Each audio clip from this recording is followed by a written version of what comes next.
अस्सलाम वालेकुम। मैं हूं doctor Hafsa Haider, homeo physician. और आज जो हमारा टॉपिक है वो है मियाज़्म। मियाज़्म क्या होता है? मियाज़्म के बारे में हानीमन ने ये नाम मियाज़्म जो दरियाफ्त किया उसके पीछे एक हिस्ट्री है। मियाज़्म जो फाउंडर ऑफ होम्योपैथी हैं, उन्होंने 30 साल तक प्रैक्टिस की। और प्रैक्टिस के दौरान उन्होंने ये देखा कि कुछ ऐसी क्रोनिक डिजीज़ हैं जिनको मुसलसल मेडिसिन अगर देते रहो तो वो ठीक हो जाती हैं, तो फिर दोबारा से वो वापस आ जाती हैं। तो वो काफ़ी इसके लिए परेशान हुए और लोगों ने उन पर एतराज़ भी उठाया। मगर आपको पता है, जो एक फ़िलासफ़र होता है, वो किसी भी की बात जो है वो उसको फ़ील नहीं करता और अपनी तहकीक में साबित कदम रहता है।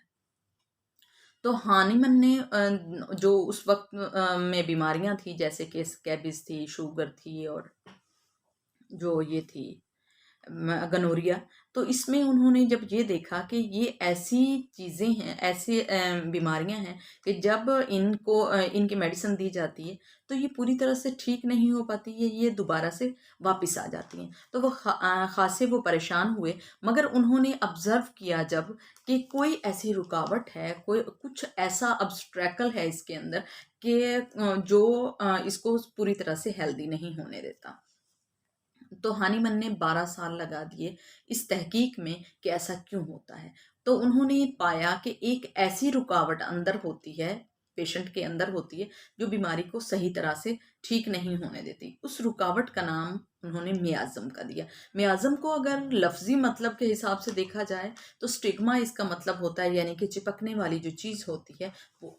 अब हमें ये तो पता चल गया कि मियाज़्म जो है वो क्या है। मियाज़्म बेसिकली बीमारी के अंदर, क्रॉनिक बीमारी के अंदर एक ऐसा ऑब्स्ट्रैकल होती है, एक ऐसी रुकावट होती है जो उसे सही तरह से ठीक नहीं होने देती।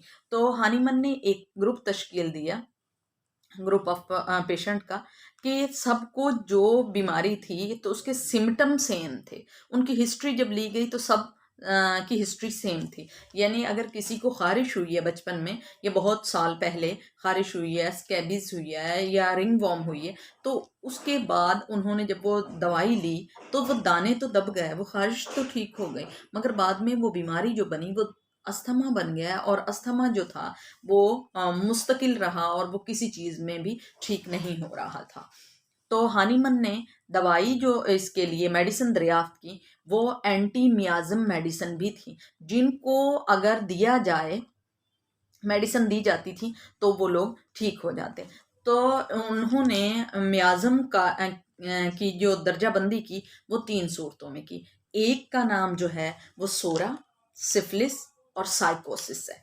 तो आगे उन्होंने सोरा और सिफिलिस के बारे में बयान किया कि वो कैसे होता है, साइकोसिस के बारे में बयान किया वो कैसे होता है। आज का जो हमारा वो लेसन था वो मियाज़्म के बारे में था। तो मैं आपको सोरा के बारे में यहाँ पे बताती जाऊं तजर्बे के तौर पर, ताकि आपको ये अंदाज़ा हो कि बेसिकली मियाज़्म क्या होता है। तो उन्होंने जब ये तहकीक की कि सोरा के जो पेशेंट होते हैं तो वो इच वाले होते हैं, यानी उन्हें पहले खारिश थी और बाद में वो दमा बन गया। और वो लोग जो होते हैं वो किस तरह से जज्बाती होते हैं और कैसे वो सेंसिटिव होते हैं, वो सारी की सारी जो सिम्टम थे वो उसमें आ रहे थे। सो हानीमन ने उसके लिए सल्फ़र तजवीज़ की, और सल्फ़र जैसे ही अस्थमा के पेशेंट को देते रहे और वो बिल्कुल ठीक होते गए।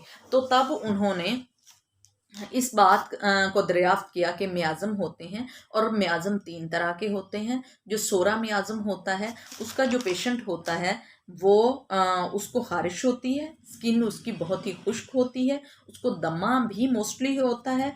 और उनकी जो अलामात हैं, जो सल्फ़र की अलामात में मैंने बताई थी, वही अलामात उनकी उसमें भी होती है। आगे चलो कर उन्होंने ये भी बताया कि कौन सी मेडिसिन है जो एंटीसोरिक है, और कौन सी हैं जो एंटी सिफिलिस हैं, और कौन सी ऐसी हैं जो एंटी साइकोसिस हैं। तो हम आगे दर्जा बदर्जा ये बताते जाएंगे कि जो सॉरिक होता है उसका पेशेंट कैसा होता है, वो सर्दी में जैसे जैसे सर्दी बढ़ती है तो उनकी बीमारी भी साथ साथ बढ़ती जाती है। सोरिक लोग जो होते हैं, जो सोरा के पेशेंट होते हैं, उनको गर्म चीज़ सुकून देती है और वो गर्मी को पसंद करते हैं। जैसे ही वो उसमें आ जाते हैं, रिलैक्स होते हैं, तो उनके इमोशन के साथ साथ जो बीमारी बढ़ती जा रही थी वो उनकी आहिस्ता आहिस्ता कम होना शुरू हो जाती है।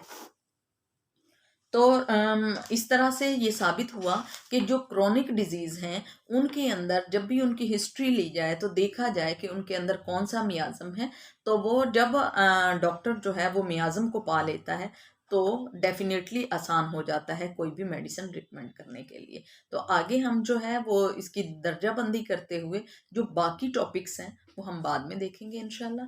आज के लिए मियाज़म क्या है और मियाज़म की आगे शाखें कितनी हैं ये इनफ है। ओके, अल्लाह हाफिज़।